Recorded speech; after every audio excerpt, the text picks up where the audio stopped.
Hi, everybody, and welcome to today's edition of Connecticut Newsmakers. And our first guest on the program today, familiar face, former congressman from Connecticut's 2nd District, and now one of the candidates for the Republican nomination for the U.S. Senate in 2010, Rob Simmons. Congressman, thanks for your time being with us on the program. Well, Tom, thank you for inviting me to come on the program. And here we are in your beautiful new studio. How many years did you function in a really mediocre environment? And I came in this morning and I saw this beautiful new studio, and I figured this must be the stimulus package at work. Yeah, well, then I guess it did work. Something's getting stimulated around here, that's for darn sure. Thanks so much for your comments, and welcome to our new place. Hey, listen, this 2010 shaping up as a real beauty in terms of, the political scene and so forth.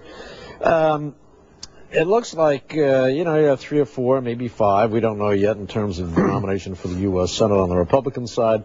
Do you worry at this point? I mean, it's been pretty, I wouldn't say exactly tame, because there have been barbs thrown around amongst yourselves, but do you try and keep away from that kind of thing? Oh, I think so. And hey, let's look back a couple of years. You know, as a Republican here in the state of Connecticut, just a few years ago, it was very difficult to get any Republican to run for some of these offices because, this is a blue state, and Republicans really have to work, very hard to be successful here. So I think the good news is, point one, the municipal elections that we just had 10 days ago have favored a lot of Republican candidates. Point two, we have 4, maybe 5 candidates in this Senate race. We've got 3 or 4 in the 5th congressional district race. We've got 2 or 3 in the 4th congressional district race. We've got 2 in the 2nd district. We're about to get 1, I think, in District 3. So I am very encouraged that good people are coming out to run. I think that's good for Connecticut. I think it's good for our democracy. The governor, however, is not running again. Does that hurt exactly what you've been talking about? Well, that's a great disappointment. I've known the governor since 1991 when she first came to campaign for me as a state representative. She's a good friend and a loyal friend and a great person and a popular governor. So it's disappointing that she won't be on the ballot. But my guess is that you're going to have, well, at least 2 or 3 Republicans competing for that position, and we know we already have 4 or 5 Democrats. So next year is going to be a very interesting, very lively year. I would argue it's going to be good for Connecticut because we give the people the choices they need. Dodd, does he run, does he not run? We're hearing a lot of rumors. That's for Dodd to decide. Chris Dodd has been a senior senator for many years. He's been in since 1980. I was actually working in the Senate as a staffer in 1981 when he was sworn in. So I've observed his career over a long period of time. He's down in the polls. He's lost popularity. In the most recent Quinnipiac poll, I was up 11 points. And that was amazing, Tom, because the President of the United States had just come to Connecticut to help him out, and it didn't help. I mean, he raised some money, but it didn't help. So I think that he's got a serious problem. But I will tell you this, he's a very creative politician. He's been able to be very successful over a long period of time, and I do not underestimate his capacity to run next year and to put on a very good fight, even though he does have these issues. Connecticut's making a little bit of news lately because of the possibility, they want to bring this trial from Guantanamo up into New York City. And there's always the possibility of a change of venue, as has been pointed out over the past couple of days. So does that mean Connecticut could wind up with this very, very controversial trial? Well, absolutely. According to testimony before the Senate yesterday, Attorney General Holder, in responding to questions, made it clear that if New York becomes an unfavorable venue, the judge could actually make a decision to move the trial to Connecticut or Vermont.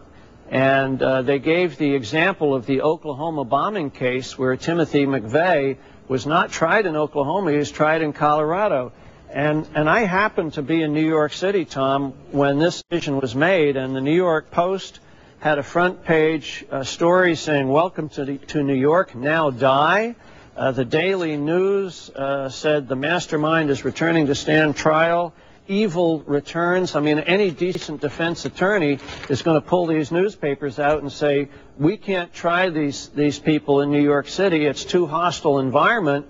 We need to move them to another venue, and they could come to Connecticut. Now, think about this. Think about the families of the victims of 9/11 who suffered such trauma on that day and in the many days following. As we looked for the lost, we looked for the remains, we dealt with the tragedy of 9/11.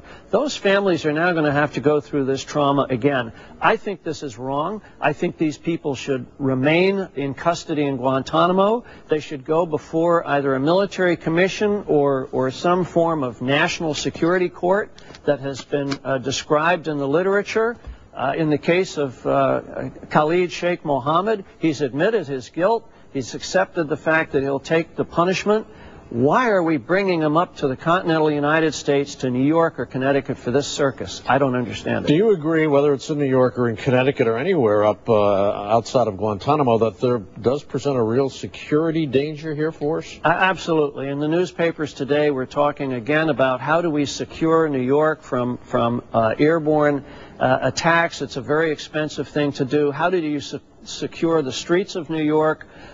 Doesn't this put New York back on the target list for al-Qaeda, that as long as these people are in New York City, maybe self-recruiting jihadists like the fellow we saw down at Fort Hood are going to recruit themselves to go and cause some trouble? And by the way, when we tried the World Trade Center terrorists in 1995 for the 1983 attack, there was disclosure of sensitive intelligence information that was very useful to Osama bin Laden and al-Qaeda. So for the life of me, I don't understand why we're doing this. I've objected to it. Senator Dodd has voted to allow this to happen after voting to prevent it from happening, and I cannot understand why we're doing this.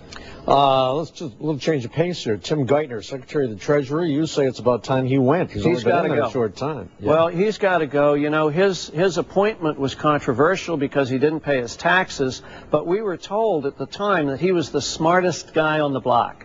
That when he was at the New York Federal Reserve, he made decisions that were brilliant, and we needed this guy. He was absolutely brilliant, even though he couldn't figure out how to pay his taxes, which, well, that can be a challenge. But, you know, I would think that he would have gotten some assistance on that.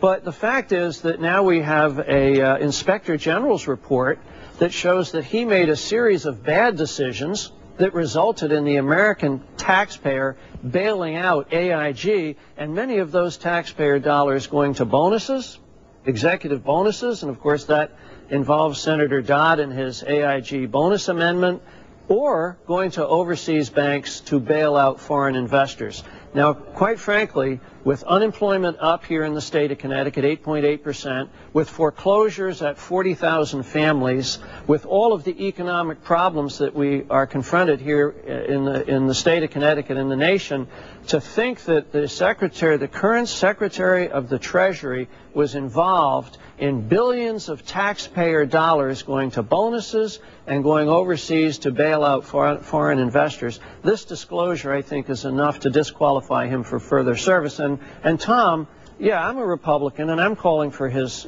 resignation. I'm the first one that did it, but there are Republicans and Democrats in Washington doing the same. DeFazio, Representative DeFazio, a Democrat from Oregon, has called for his resignation. So there's bipartisan support for this. Very quickly, final point. Does money buy this Republican nomination for the U.S. Senate? Not for me, Tom.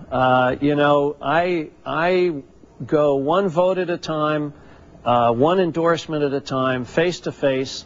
In my political career, I have not been for sale, and I assume that the people that I'm working with, that I've worked with over the years, are not for sale. That the citizens of the state of Connecticut are well educated, they're well informed, and they are open to compare the candidates and not allow money to be a major factor. Thank you so much for your time, Congressman, for being here on our program. Good to be here. Former Congressman Rob Simmons, one of the candidates for the U.S. Senate on the Republican side.